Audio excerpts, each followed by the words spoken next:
So welcome, Louise. Thank you. Thank you so much, Martin. And thank you everyone for joining us this afternoon. We are competing with the sun and the heat, so I really appreciate you kind of attending this webinar today. And thank you, Martin, for allowing us to present our catalog to this group of people. So I will share my screen, and then Bridget, can you tell me?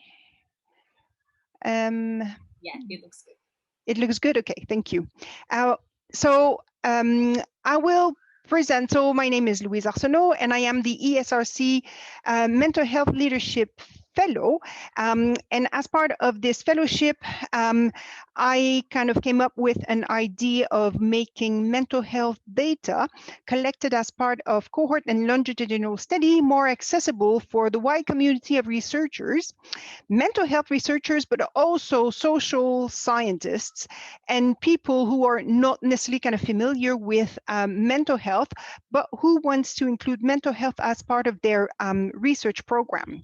So I will whisk through my slides because I really want to give most of the time to Bridget, who will take you through the catalog and show you how to use it, and will give you some little bit of example and exercise to do it. So my first slide is really to kind of emphasize the importance of the study of mental health. It was really important before COVID, and I think that COVID has just kind of really emphasized the importance of looking at mental health in a social context, given what has been happening. But the urgency of looking at mental health has been there, way before. So as part of my fellowship, we created the Catalogue, which is a hub that has information about already collected data on mental health and well-being in UK longitudinal and cohort studies. And we did that to encourage the use of mental health measures in UK cohort, and especially for disciplines outside the field of mental health, and also especially among early career researchers who may be struggling to kind of publish papers and get their own grants. So using data already collected, which should be kind of accessible to everyone, should kind of speed up the process of having papers, developing their program of research, while kind of getting their grant to collect their own data. Also, we wanted to encourage projects focusing on harmonization or work across different cohorts for reproducibility. So there you go. This is the team. So very quickly, you can see Bridget, who's there, who will speak later. You have Barbara Mon, who's working with us at the Institute of Psychiatry, Psychology, and Neuroscience.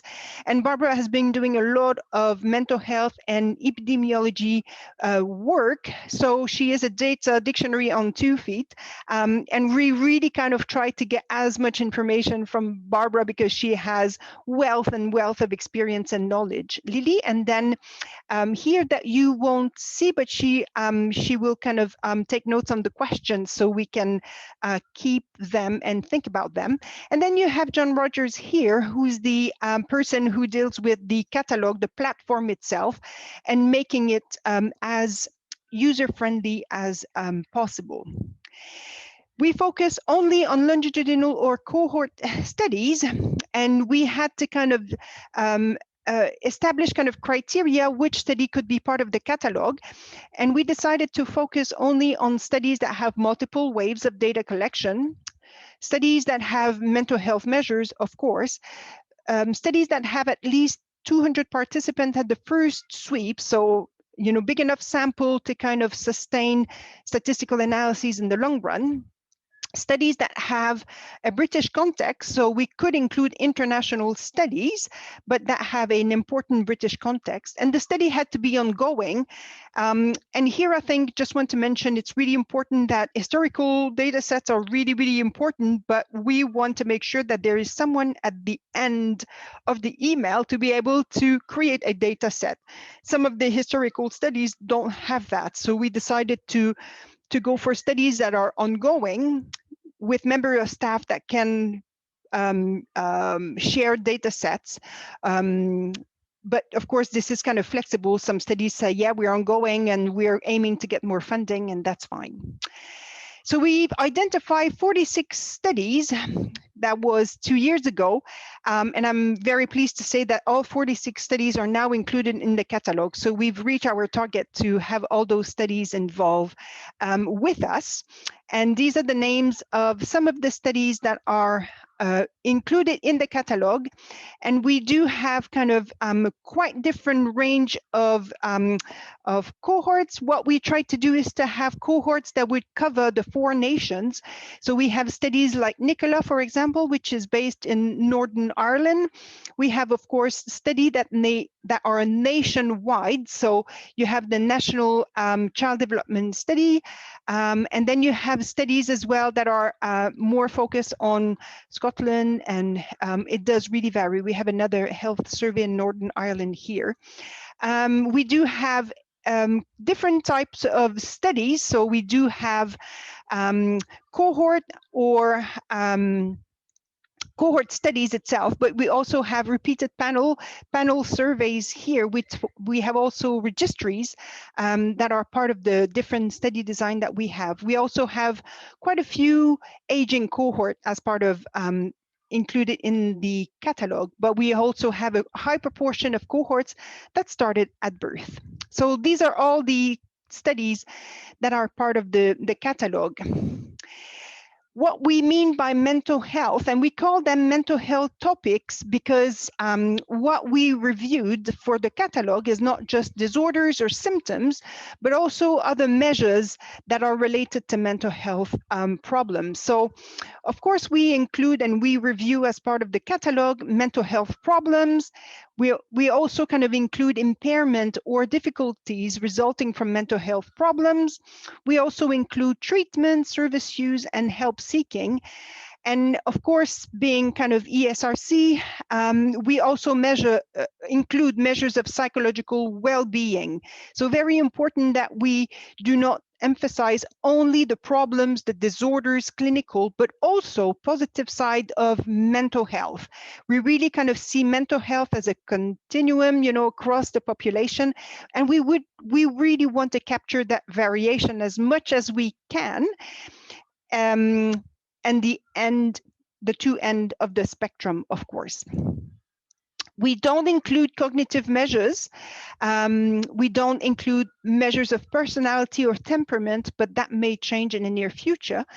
And we also do not include risk factors for mental health problems. So just to give you an example, so we include bullying behaviors as an indicator of antisocial behaviors, but we don't include bullying victimization, which is a risk factor for mental health problems.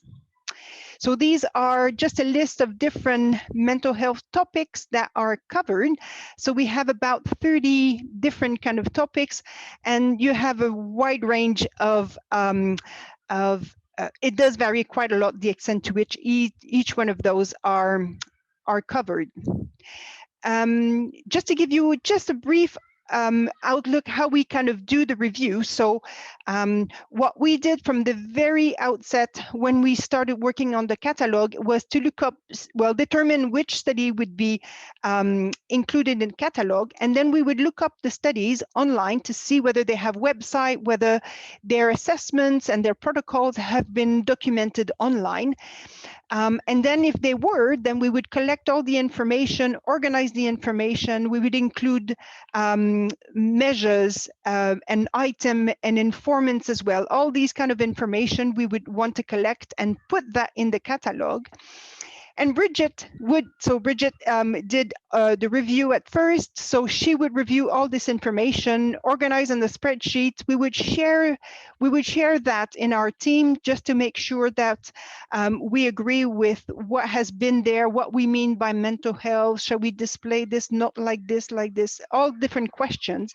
And then when we were happy with the review, we would contact the study team, asking them to check whether our review was accurate and complete. And then once everybody was happy with that, then we would add it to the catalog. And this slide here is really to acknowledge the contribution of all 46 cohorts who have agreed to check and review what we've did. So it is to say that I think at first we were kind of a little bit concerned that the studies would not be willing to kind of take part in our project, but all of them agreed. And I think that they see value in having their cohort advertised as part of the catalog. So we're really grateful for all the studies. As I said, we have reviewed all 46 cohorts. We're considering further cohorts that we could include, but all those 46 cohorts, that represents 40,000 mental health measures identified from more than 400 waves of data collection. So we have lots and lots of information already collected about mental health. And what we realize is that this is not exploited or as much as it should. Measures of depression, anxiety, psychological distress, well-being, alcohol, and substance use are the most often measured mental health topic. Briefly, before I hand you to Bridget, just want to mention what the Catalogue does. So the Catalogue is a search engine for mental health and well-being measures.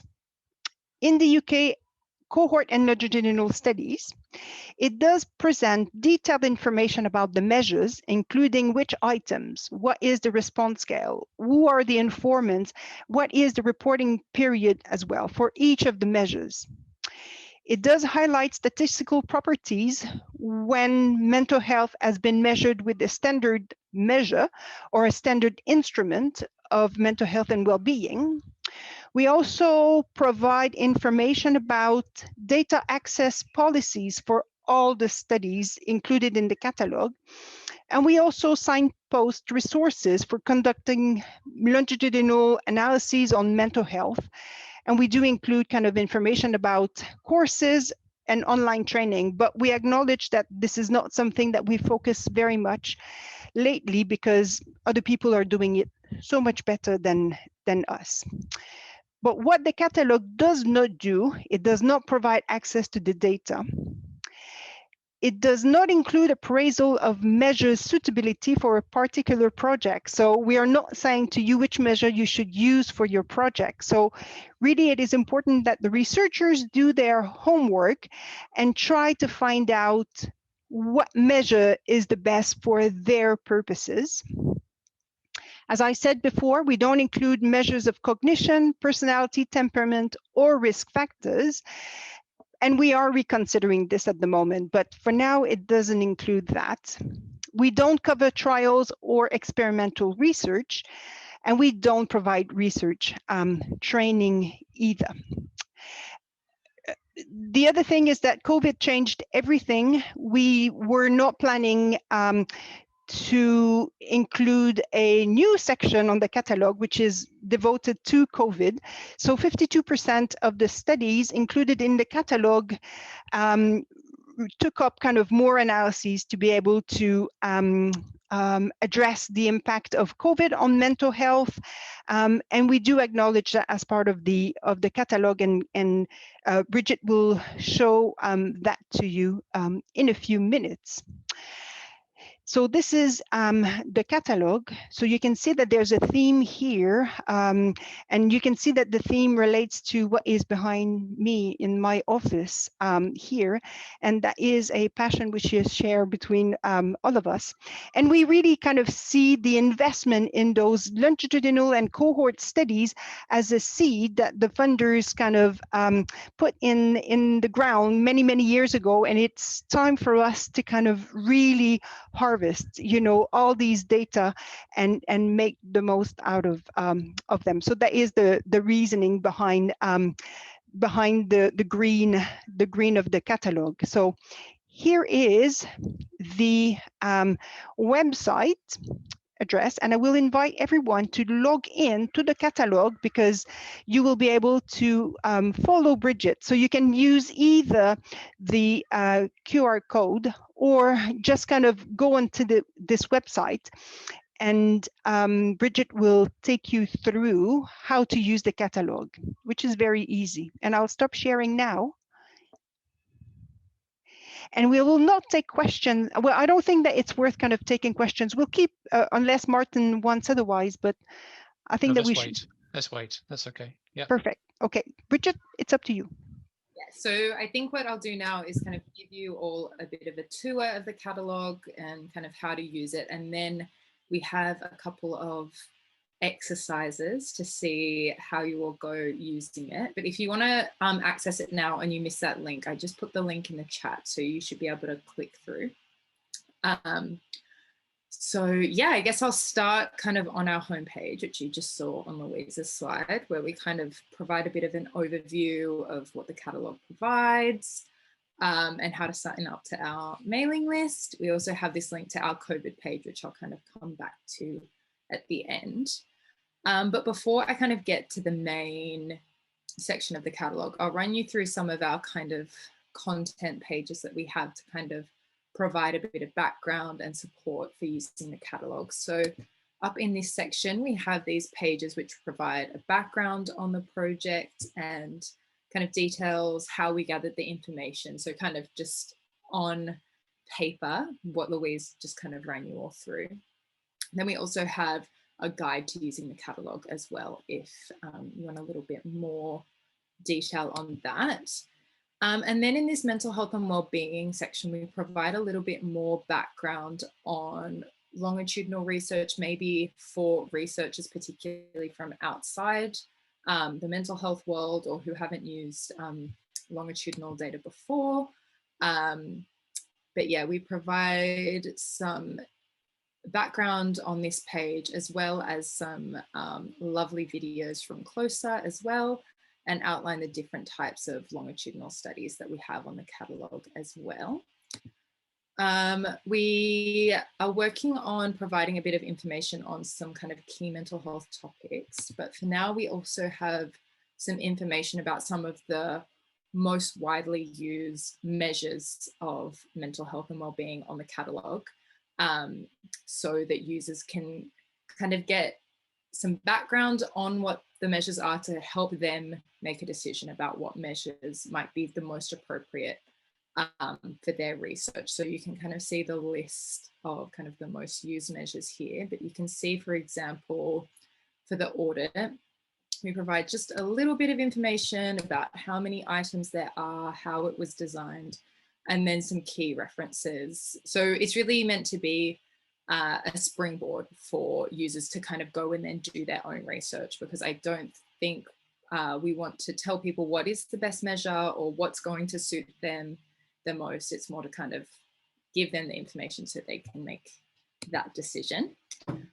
We also have our page on harmonization, which is something I think we're going to develop more this year, but I think there's a lot of potential for harmonization with the cohorts that we have on the catalogue. And then we also have a page which Louise mentioned with some statistical training. So we don't provide the training, but we provide links to some training that's online and is available kind of forever to help people kind of get started. But then kind of the key central part of the catalogue is really this search function.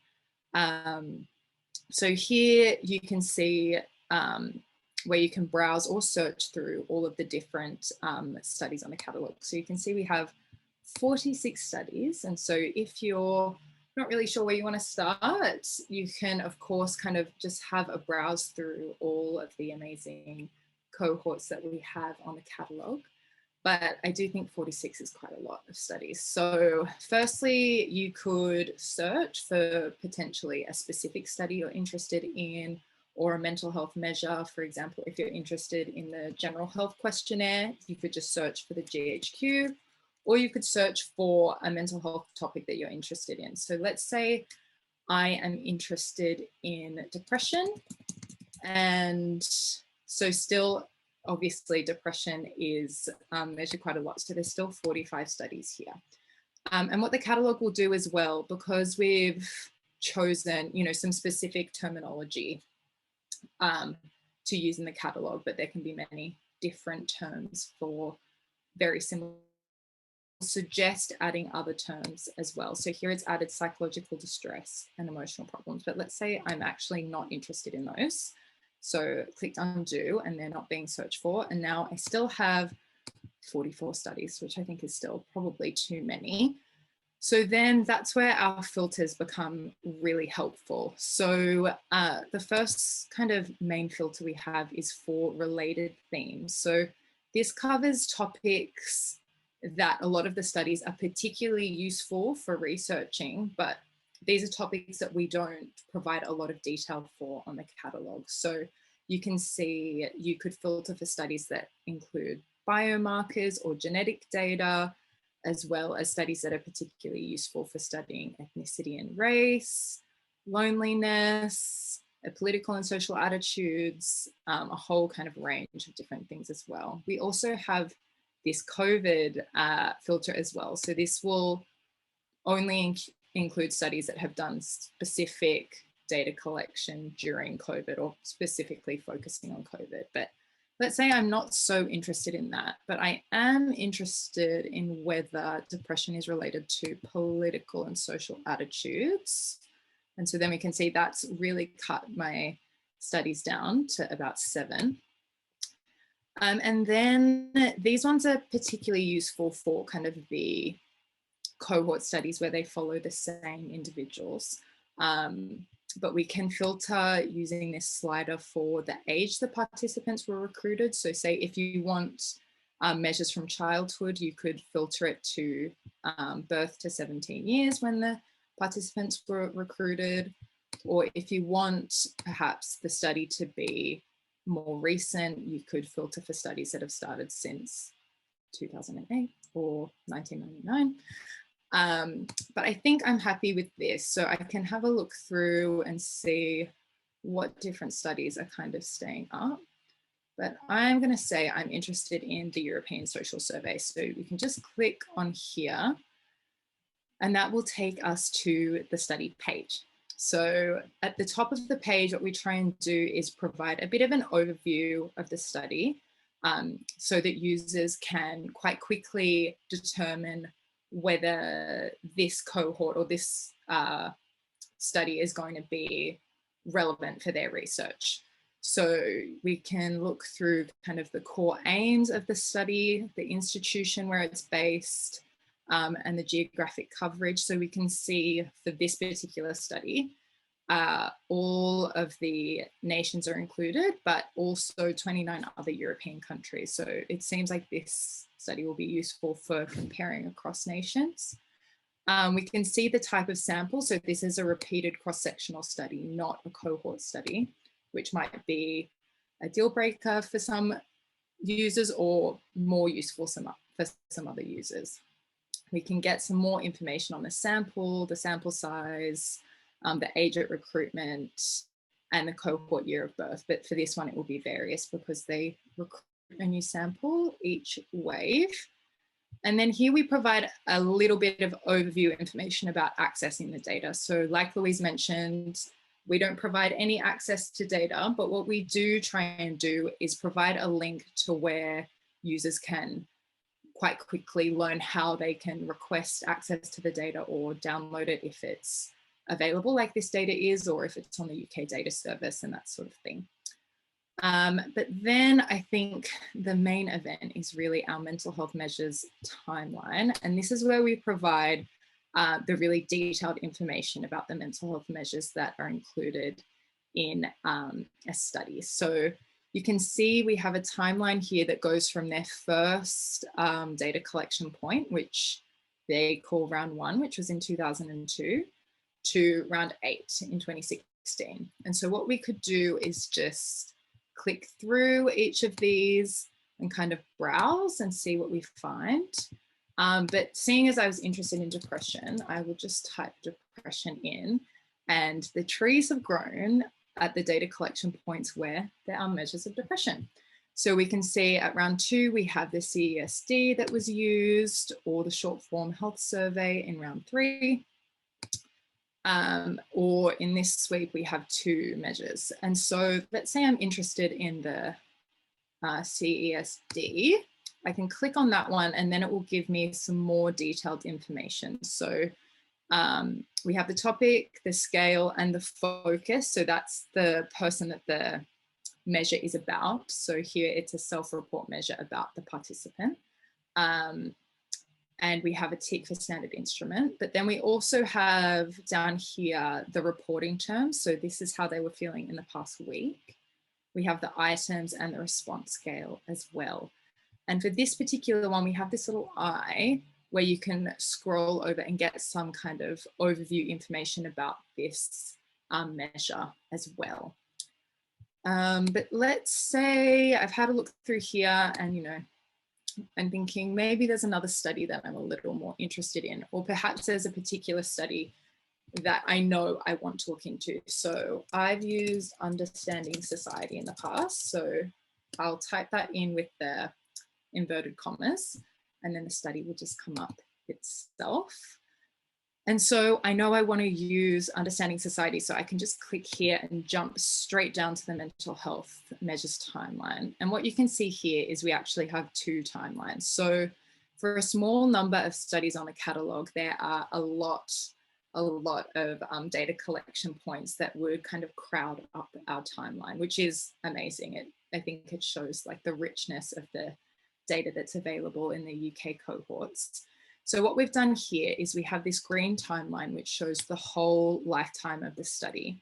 And so you can click here, and these are the BHPS waves of Understanding Society. So when it was known as the British Household Panel Survey. And then you can click here to see the more recent waves. So from 2009 to now. And then you can click through the different sweeps down here. So each dot on the brown timeline, just like before, is a data collection event. And on the green timeline, it's kind of just grouped them together. So let's say, again, I'm interested in depression. You can see there's a lot of measures of depression in this study. So we can see all of the BHPS waves have it and all of Understanding Society as well. So let's say I'm kind of, maybe I just want to browse through, and we can see in this study there are many mental health measures, probably many times more than were in the European Social Survey. So if I want to browse through, right now they're filtered or they're ordered by the topic name, so from in alphabetical order, but I could also go by the name of the measure, or potentially I only want to use standard measures of mental health. So yeah, standard instruments, I think it will come up here. They're measures which have been used multiple times, and there's been work on whether they are valid or reliable measures of a particular topic. So let's say I want those to come to the top. So even though there are so many measures in this sweep, it looks like there's only 3 that are standard mental health measures. So we can see we have the SDQ, and that's only for the young person participants, who I believe are aged 10 to 14. And then we have the short form health survey and the GHQ for adult participants. So we can click here and then get that more detailed information. And so that's kind of the core searchable function of the catalogue, but I'll very quickly show you our COVID timeline as well. So as Louise mentioned, well, I think like everyone, we didn't expect COVID to be such a big thing last year. And obviously the cohorts have done a lot of work to quite rapidly initiate new data collection focused on the pandemic. And I think at the time we thought it was really important to get that information on the catalogue quite quickly. But we knew it would, take quite a lot of time to include all of the detail that I kind of just showed you, including the items and the response scales and that sort of thing. And we also thought it would be useful for people to be able to compare what the different studies were doing in terms of what measures they were using, or when they were kind of initiating their new data collection, because it was very rapid and there were many different data collection events. So what we did was pull all of those together onto one COVID timeline, where rather than representing a data collection event, each point represents a month or a time period kind of since the pandemic began. So you can kind of see here, we've got some markers to kind of add a bit of context to what was happening at the time. And then, so let's say we want to see what people were doing in April 2020. We can have a look down here. So rather than being a specific mental health measure, we have each study or each cohort that's on the catalogue. And so when we click, say we want to see what LSPAC were doing, we can see the names of the different mental health measures they were using. So the mood and feelings questionnaire, the Warwick Edinburgh scale, the GAD-7, which was used a lot. And then we've also included that there were some bespoke measures as well. We can also see who were included in the data collection. So we know that the cohorts members were included, but also their parents. How the data collection was done, of course, most of these were online questionnaires, but there were a few telephone questionnaires as well. And then some information on how to access the data and some links to some useful information. So similarly for this one, we can search for, say we want to see who used the GAD-7, for example. We can then see where these trees have come up, and then that will, that should filter to just the studies that have used that measure. So I think that's a bit of a whistle-stop tour of the catalogue. I don't know if there are any pressing questions in the chat. Let me have a look. Yes, there was one. There was one question about whether we can look for items, which is a really good question. So at the moment we cannot do it, but this is something that we told the funders that we would do, because it would probably, as you can see, no, maybe you cannot see it, but we can see that there are lots and lots of variation on how mental health topic has been measured. So it's really difficult to kind of really conduct a harmonization work using the similar or cross cohort work. So it's difficult to do this using standardized measure, but probably we can capitalize on the item level, which are repeated across different study. So to be able to do that, we need to kind of come up with a new kind of search engine for the items level. So so we need to work on this. So good question. Not yet. Coming soon. In the chat also linked to the new closer report that's come out, looking at the harmonization in the CLS cohort. So that's a good start, and that's actually featured on our harmonization page as well. But yeah, I think there will be a lot more of that happening on the catalogue soon. So maybe now we could do our little exercise. If anyone, is that okay, Martin? Martin, is that okay? Yeah, that's fine. I mean, I think what I was just put in chat, just if you've got questions or comments, just bung them in. You can be very, very brief, then I'll call on you. But I think we're going to do, Bridget's going to make us work for our lunchtime webinar, so that's okay. I mean, we like it to be interactive, to know everyone's giving it a go. So maybe I'll put the link in the chat again, but Louise, do you mind sharing the slide with the questions?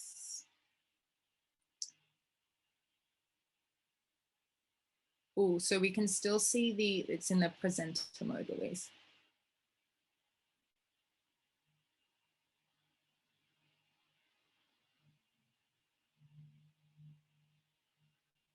Is that working?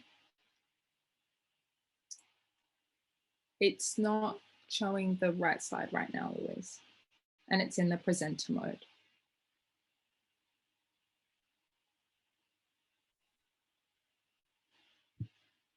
Maybe my computer is lagging. Wait, let me check. So this one. Yes. Okay, is that this one? And yeah, just the slide before that, I think, will be, if we can only do one. And it's still in presenter mode. I'm not sure why. There we go. So what we're looking for is for everyone to navigate to the search page by clicking the button in the top right-hand corner. And so we're looking for a study that has collected measures of ADHD. I've missed that word out there on that slide. And one that's useful for studying education. So it should come up for the education filter. And it's also well suited for studying ethnicity and race, and where the participants were recruited before they were 5 years old. So unless I've made a mistake, I think there should only be one study that meets these criteria. And maybe once you know, maybe you could pop it in the chat, or yeah, I don't think there's raise hand going on right now. Unfortunately, there's no prize for whoever gets it first, other than, you know, glory. Yes, so, and then if anyone has trouble, I can kind of run through how we would find this study. Oh yes, I think Martin and Nicola have gotten to it very quickly. So yes, it's the Children of the New Century, or the Millennium Cohort study, that meets these criteria. Maybe we can do the other one as well then, because everyone was so quick. This one is a little bit more challenging. It's got a lot more counting because of all of the sweeps in Understanding Society. But if you can get your way to the Understanding Society timeline and count how many times the short form health survey has been used, and then if you want extra points, how many times each version was used. So I'm going to have to actually find these numbers because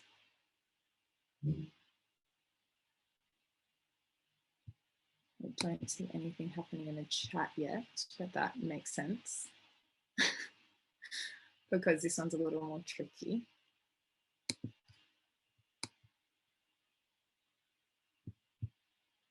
Maybe Louise, you'll have to let us know if people are right or wrong, because I think you have the answers to this one in the slides, and my slides don't want to open.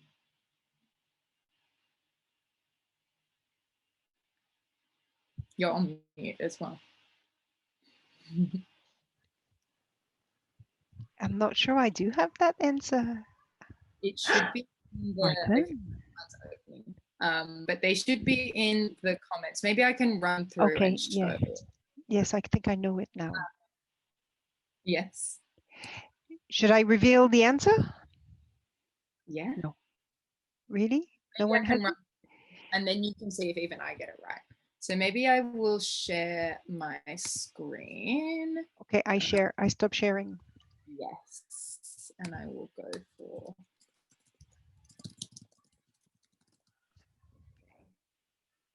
Continue. Okay, I'll just make this screen a little bigger, and then I can search for Understanding Society. And so the way that I would try and find this answer is, if my computer could go a little faster, scroll down to the timeline. And this one is confusing, I think. Well, not confusing, but takes a little bit more thought because there's the two timelines. So what I would search for is either the term short form health survey, but I do find often for the standard measures, it's easier to search by the kind of abbreviation. So I would do SF dash because often it's known as the SF12 or the SF36.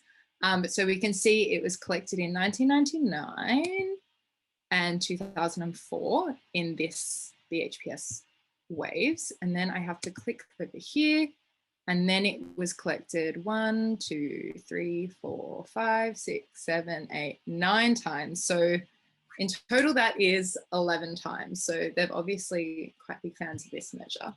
But then if I wanted a particular version, so I want the 12 item version, then I would include the SF12. Is there a space there? No. Or the SF36 if I want the very long version. And you can see that it has only been used twice. And then for finding the first answer, It seemed like this one was fairly straightforward, but just in case anyone had trouble, I would search for ADHD, and you can see it's suggesting hyperactivity and inattention as well. And then I think the other themes that we're interested in were education. So click that one, and then ethnicity and race as well. And then for age at recruitment, I think they had to be children when they were recruited. So I'd go down to 5. Yeah. 5. So yeah, you can go all the way down, but there's only one left. And so then, yeah, it's the millennium cohort or the child of the new century. So that takes us just to 141. I don't know if you had a couple more slides left, Louise, or we can wrap up. Maybe we should go for the questions, if that's all right. Sure. So thanks enormously. I am the biggest data nerd I've ever met, and I'm absolutely thrilled by this. So I'm a bit biased, but this is amazing. This is just amazing. So well done, Louise and Bridget and Lily, for getting this together and showing it. I mean, it does much more than I had expected. So let me just say that first of all before. I'm just going to go through. I was picking up a question now from Kira. I'm not sure I pronounced your name, but says this is a great idea website. Can you explain the motivations? Kira, do you want to voice your question? Perhaps better. I may not pronounce your name correctly, so. Kira, do you want to come in and ask your question, or do you want to just go with the chat question? Yes, hi everyone. Hi. Yeah, that's a really great website. It's very interesting to look at the measures, because I know trying to find mental health measures and the most appropriate ones can be difficult. Yes. So I was just interested in sort of where this idea came from and what was the motivation really behind developing this catalogue, and the uses that it can have for everybody. So I think it came through via my role with the ESRC Mental Health Leadership Fellowship. So in some ways, I think, so one thing that I had in mind, well, of course, my fellowship is very focused on mental health. So I want to really kind of encourage people doing mental health research. And what I want to do is make sure that there's more mental health research in social sciences, and people who do mental health research, I want to have more kind of social sciences included in that kind of research. So that is basically the vision or the aim for this kind of fellowship.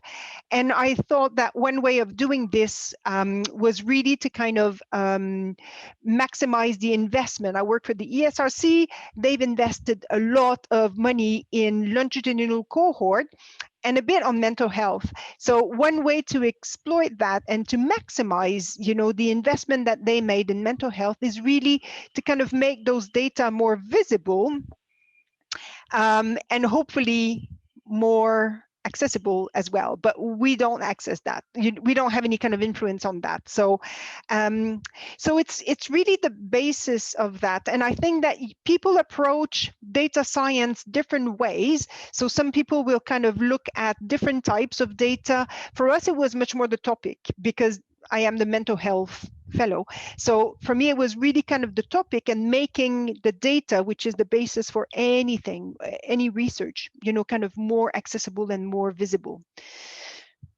So, and of course, that was kind of done in consultation with advisory group and lots of advice from different people.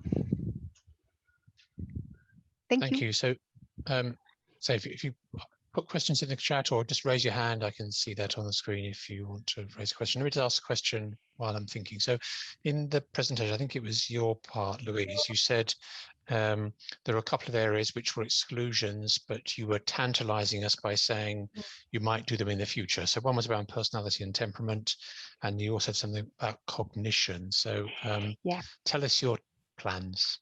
Yes. So cognition, I think that we have decided not to do that because there are other groups who are doing that. And there's also the dementia. So we don't kind of do any cognition or cognitive aging because you have the dementia platform. We don't want to reproduce or to kind of do what other people are doing so well. So we rather kind of work with the dementia platform and kind of signpost, you know, the platform to people who want to do that. But one thing that we want to do is, quite often people will say, well, personality is not mental health measure, but it's quite linked, isn't it? Or temperament, you know, especially in the very young kind of infant. And these are such rich measures, so not everyone have that. So it would be really, really good to kind of promote this. So it's been asked quite regularly by few people. So we think that we will review in the new year, or the new academic year. I think that we will kind of go back to the data sets and kind of just go, or the information, and then kind of scan through these measures. The other thing I would want to mention is that we got funding. So we are part of the new kind of data mine, the MRC mental health data hub that has been funded just recently. We will be part of that. So we got new kind of funding.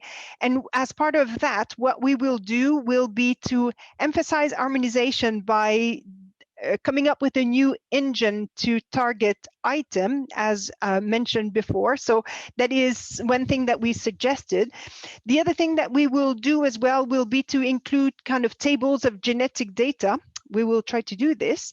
The other thing that we will do as well is to add physical health data, not to the same extent as we do with the mental health data, but we want to encourage research that look at the link between physical and mental health together. So we will facilitate that by reviewing the physical health data. And the other thing is that we want to explore the possibility of adding to the catalogue mental health research conducted by charities and third sector organizations who do have beautiful, beautiful data, but they're not visible. People don't know about that. So we want to kind of really increase visibility of those data.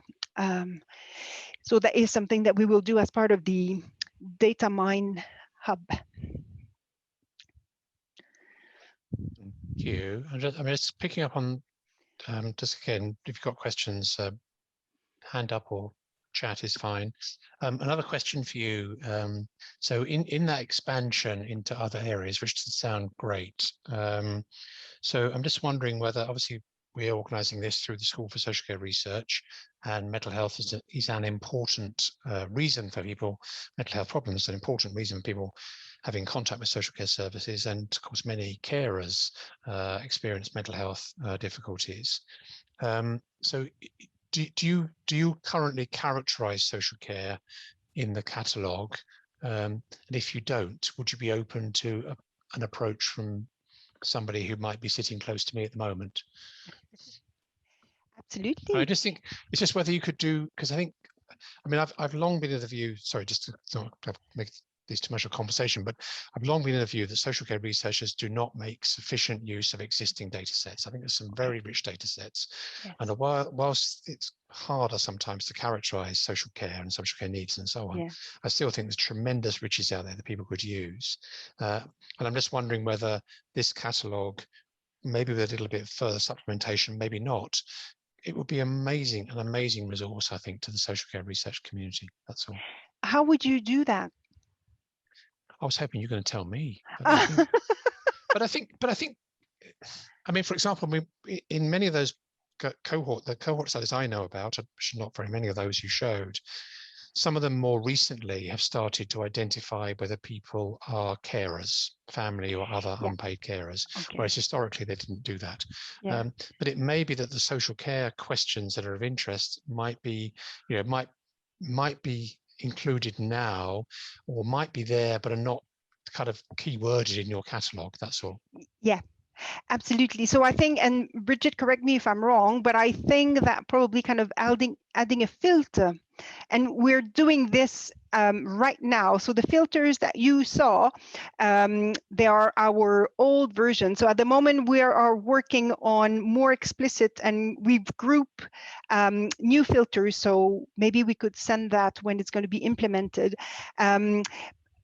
but I think that the filters will be extremely helpful in kind of narrowing down, you know, the searches for people who come from different kind of fields, different kind of disciplines. But we do have information about vulnerable groups, for example, and we do have, I think that at the moment we do have that, but we do have some cohort studies, prisoners, children in care, the APMS, you know, the subgroups, the vulnerable groups, they are as part of the catalog, so they are in there. But of course, these are kind of limited resources. It's just one study or smaller kind of studies. But the other thing that we can do as well would be to add filters. And if you want to provide words or keywords that could be helpful, we would absolutely be willing to implement that in our new filters. Yeah, I think adding caring responsibilities is one that we definitely have on our list, just so that people can quite quickly identify studies where you can identify whether a participant is a carer or not. And then I think it's possible as well that some of the treatment and service use measures could be useful to people studying social care. So most of the treatment and service use measures that we detail on the catalogue are about like medication or hospitalization, but there are a number that are more about maybe like a wider view of service use, including social workers or like community organizations and that sort of thing as well. But I would, yeah, admit that it might take a little bit more rifling through there as well. But if there were a specific type of service, if you search for that in the catalogue, it should come up and filter for studies with that. So maybe if you search like social work or something like that, it should come up. But yeah. I think what I just say is, I think, I mean, there's some of the people we're funding through the School of Social Care Research are looking at, for example, carers, young carers or carers of other ages, and being able to follow those people through time and understand how their caring responsibilities have impacted upon various things, including perhaps their mental health, and then how their mental health experience has then shaped things that follow on later in their lives, having that possibility. So I think will be, anyway, I'm just confirming I am still the biggest data nerd I know, so this is just wonderful. Okay, other questions or comments? Yes, there is one. Maurizio? Okay. Maurizio, do you want to voice your question from darkest Brazil? Are you over there in the... Yeah. Hello, everyone. So the question is very simple. First of all, congratulations for all the amazing work. I think the last version I saw of the catalog doesn't have the growing pine trees, which I thought very cool. But is this platform, this technology, let's say, exportable for other realities, other countries, let's say, like other countries like New Zealand or even Brazil that have cohorts that can gather data and even for a bold project in the future for a global catalog for such measures? Is this possible? Like how is this engine, you know, in terms of technology? Absolutely. The technology, you know, to be honest with you, is very, very simple. So we're working with John from the LOSIS, and John is always very good to bring us back into kind of reality. So whenever kind of wild dreams we have, you know, he always kind of say to us, simple is best. So the technology behind this is very, very simple. And it's kind of Excel spreadsheets and stuff like that. So a few points to kind of mention. So of course, I think that anyone kind of can divide a catalog similar to this.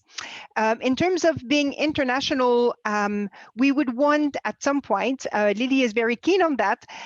We are keen to kind of identify key cohorts, international key cohorts, that are gold standards for mental health, and being able to integrate that so that people who do research in the UK are aware of what has been done outside. So, for example, there are instruments, you know, that are used mostly in the UK. So the SDQ, which has not been used that much outside the UK. Outside the UK, you have a lot of CBCL, the Child Behavior Checklist. So it would be good to have some kind of comparison, you know, from key studies who really made a difference when it comes to longitudinal research of mental health problems. So we are keen to do that. And at the moment, we are kind of piloting this maybe with some people in Japan. So we've submitted a grant application to help people in Japan and collaborate with people in Japan so that they have a similar catalog. And because they have fewer cohorts, I think that their catalog will be much more kind of any kind of type of data. And it would be nice for us, our catalog, to be able to kind of link that with their catalog so that we can export any kind of information about mental health data they have into our catalog, which is focused on mental health. But for them, I think because they have fewer cohorts, they may be able to expand to all kinds of data. So that would be one way of doing that. And when we kind of talked about international cohorts, we think that also it would be nice to have a section on low and middle income countries to see, you know, what is being done in those part of the world. So these are things that we would want to do, but always kind of bearing in mind that the catalog has to be, so one thing that we want to avoid, because there are other platforms, but those platforms quite often they are big and they're slow and they are not you know, their functionality is not great, and we don't want to fall into that trap. So we want to make sure that the catalog has a very simple aim, very basic, and we want to make sure that it does it well. So we need to kind of stick to that. Yeah, careful expansion, yes. So we're getting some comments in the chat about, well, lots of people going, wow, wow, wow, this is wonderful. So any last comment? We need to finish by 2. I know some people are having to go soon. I'm going to say, I mean, I'm going to just finish with some comments. Just to say, I mean, thanks enormously to Louise and Bridget for your excellent presentations, and I'm pleased to see I was the first one to answer one of your questions, and I was completely wrong on the second one. So that just has to stop me being complacent. But it was great, and thanks to Lily and the other members of the team for all the hard work to get this together. So it really is good. Let's see if we can. I mean, people listening now and watching this on recording will, I'm sure, be then going to the catalogue and playing with this. And if we can find a way to put some social care filters or some of the things in a way, I think this could be just a wonderful resource for lots of other people. So thank you very much indeed. So and just a thanks to everybody for coming along to this webinar. We don't have a date.